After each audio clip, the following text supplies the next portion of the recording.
Just going to talk about some of the courses I'm running this winter and into the future. We run our pretty standard courses. Hello, my little friend.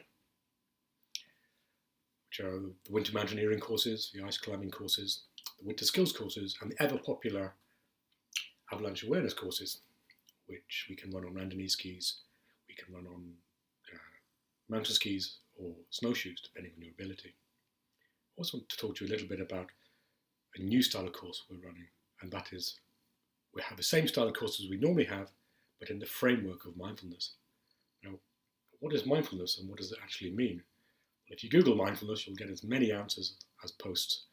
For me, mindfulness means being present to myself and allowing thoughts to arise and being aware of them and being non-judgmental to them. I mean, kind of impartial to them, seeing them for what they actually are and see how they kind of interfere with my daily life, or how much I allow them to interfere with my daily life. So you can say that these kind of style of courses, for example, an avalanche awareness course in the framework of a practical application of mindfulness, means that we will try and be present to our thoughts and see how they're affecting the outcome of any given situation. Now, little cat here is joining in on the show here, but anyway, she's trying to tell me she's hungry. Now, coming into winter, there's not so many mice out there to be attacked. So, come on. So, from my own experiences, when I go out on tour, I come back after those touring, especially sometimes in wintertime, for example, and I download the pictures onto the computer and I see, oh, it's a wonderful day it was. Beautiful pictures and great experience. But I also think as well, how present was I to that whole tour? And how much did I allow thoughts which weren't really part of that tour, some of them, maybe a lot of them actually imaginary, interfere with that day? A simple walk on skis through a beautiful birch forest in the wintertime can be just that. But often enough, we have a whole set of thoughts or experiences which start interfering with that process. But nice if they weren't there. Can't always stop them, and maybe for the idea of mindfulness, we don't try to stop them. We just allow them to arise. We see them for what they actually are. Kind of a little smile and think, okay, you're back, but I choose to hold my attention on this beautiful experience, the forest. And so that's what we're going to try and do with these courses. And people have some fears of mindfulness. Well, isn't that some sort of like Buddhism in disguise? Sitting around and not drinking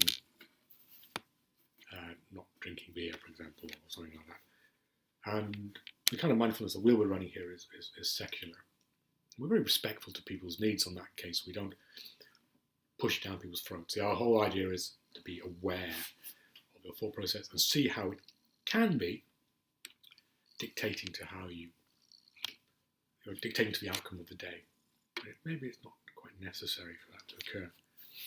For example, where either my cat is trying to eat my microphone string here, so I'll just have to move a little bit. Come on here. Very nice cat there as well. For example, when we're ice climbing, we swing our axe into the ice. And we get a lot of feedback from that. For example, we can put the axe in, we get a noise when it comes in contact with the ice. We get a visual picture of it, little cracks maybe, or not so many cracks. We also get feedback through the shaft of the axe back through our body. And this can give us a lot of information about the quality of our ice pick. There's also another aspect as well. It's our perception of the quality of that ice axe placement. If we're completely impartial, we will just let the axe swing, it will hit the ice, and we'll think, good feedback, good position. I like that. But if we allow our thoughts from previous experiences interfere with that, when we swing our axe into the ice, we may, even before it comes in, be thinking, this isn't very good quality. And we're not actually allowing our experience to be present to the moment. We're allowing past experiences to affect it. The same with, for example, skiing, for example, randonnée skiing. We go through the forest on the way up the slope and we decide to ski down the slope again. If we allow past experiences to dictate to how we see the situation, it can affect the outcome of what's happening. It almost certainly will. It may also affect our judgment, especially when we consider avalanches, for example. We may allow the group dynamic to interfere with the way that we're working, the way we're thinking, and we might not be truthful to ourselves.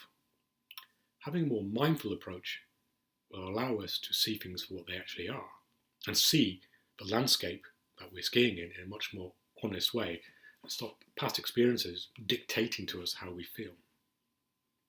So that's the kind of idea about the course I'm thinking about running. I'm kind of quite aware it's quite, mindfulness isn't radical anymore, it's quite mainstream. A lot of people doing it.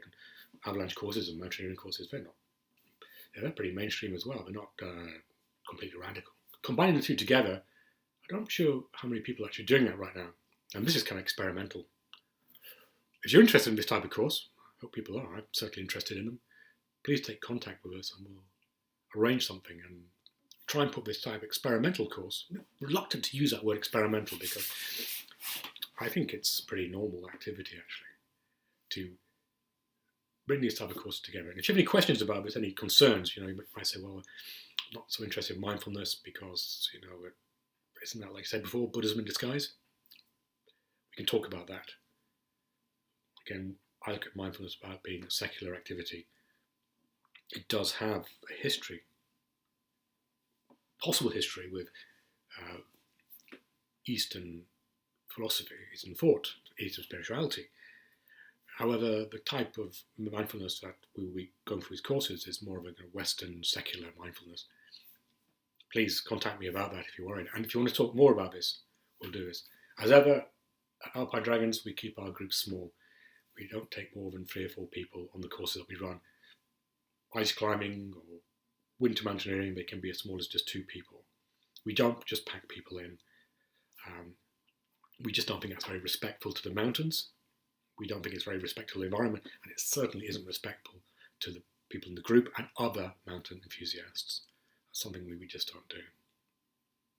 So, again, check us out, and I look forward to hearing from you.